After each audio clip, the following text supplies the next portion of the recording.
বৌমা কি পজিটিভ তাই না? নেগেটিভ বাবা, তুমি ঠিক মতো টেস্ট করেছো তো মা? জি মা, আমি তো 6 মাস হয়ে গেল, এখন কোনো পজিটিভ রেজাল্ট আসলো না। জীবিত অবস্থায় মনে হয় বংশের প্রতি দেখে যেতে পারবো না। এখানে অনেক সুন্দর সুন্দর ড্রেস আছে, তুমি এখানে কালেকশন গুলো দেখো। আর ওদিকটাতে মনে হয় ছেলেদের কালেকশন আছে, আমি একটু দেখে আসি। হ্যাঁ? কেমন আছেন? আপনি? আমি ভালো আছি, আপনি কেমন আছেন? জি মোটামুটি। আচ্ছা, ওই দিন আপনাকে রেস্টুরেন্টে দেখেছিলাম, বাট কোনো কিছু বলার আগেই তো আপনার হাজবেন্ড এসে আপনাকে নিয়ে চলে গেল। আমার কথা বাদ দেন, আপনার তো বলেন সুখবরটা কবে পাচ্ছি? নাকি পেটে আছে, খুব শীঘ্রই পাবো? এখনো হয়নি। এখনো হয়নি? বিয়ে তো অনেকদিন হলো। জিনু, একটা ড্রেস পছন্দ করেছি, চলো। রিক্তা, কেমন আছো তুমি? আজ তাহলে আসি, ভালো থাকবেন। হ্যাঁ, আমার বউ আমাকে ইগনোর করো। সে এখন আপনার বোন, হয়তো রাগ করে কথা বলেনি।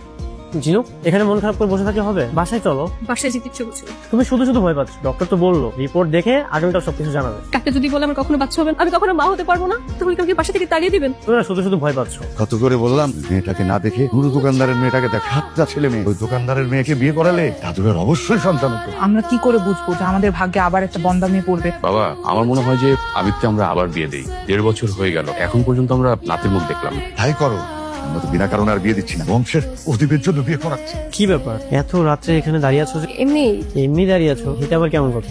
বাসায় তো কত কিছুই হচ্ছে, আমার যে কখনো সন্তান হবে না আপনারা সবাই জেনে গেছেন, তাই না? মা বলছিল 1.5 বছর হয়ে গেছে। যেহেতু এখনো বাচ্চা হচ্ছে না, তার মানে কখনো বাচ্চা হবে না, তাই না? আর আমাকে ডিভোর্স দিয়ে দিবেন? দেখো, সবাই তো ভয় আছে, বিশ্বাস করো, একটা বাচ্চা যদি হয়ে যায় না, আর কিছু চাইতাম না। বৌমা, সবকিছু তো তুমি জানো, কিন্তু কিন্তু কি, আমি আপনাদের শেষ পূরণ করতে পারিনি, এই জন্য আমাকে ডিভোর্স দিবেন, তাই তো? ডিভোর্স কেন দেবে? সন্তানের আশায় আর একটা বিয়ে তো করতেই পারে, তাই না? দাদা ঠিকই বলেছো, দেখো আমাদের যদি সন্তান হতো তাহলে তো আরেকটা বিয়ের কথা উঠতো না এখানে। বুঝতে পেরেছি, আপনারা সবাই নির্দোষ, দোষ আসলে আমাদের মেয়েদের। কি বললেন আপনি? আরেকটা বিয়ে করবেন? ঠিক আছে, করেন। তবে আমার একটা কথা আছে, আমি সতীনের সংসার করতে পারবো না। আরেকটা বিয়ে যদি করতেই হয়, আমাকে ডিভোর্স দিয়ে তারপর করতে হবে। আবির, ডিভোর্সের ব্যবস্থা কর, আজকেই ওকে ডিভোর্স দিবি। আসসালামু আলাইকুম সবাইকে। দাদু, আমার সন্তান নিয়ে আসছি। আর আগে আসলাম, মাঝখানে একটু অসুস্থ ছিলাম তো, তাই আসতে পারি। ওর দোয়া করেন। সন্তান? হ্যাঁ, আমার সন্তান দাদু।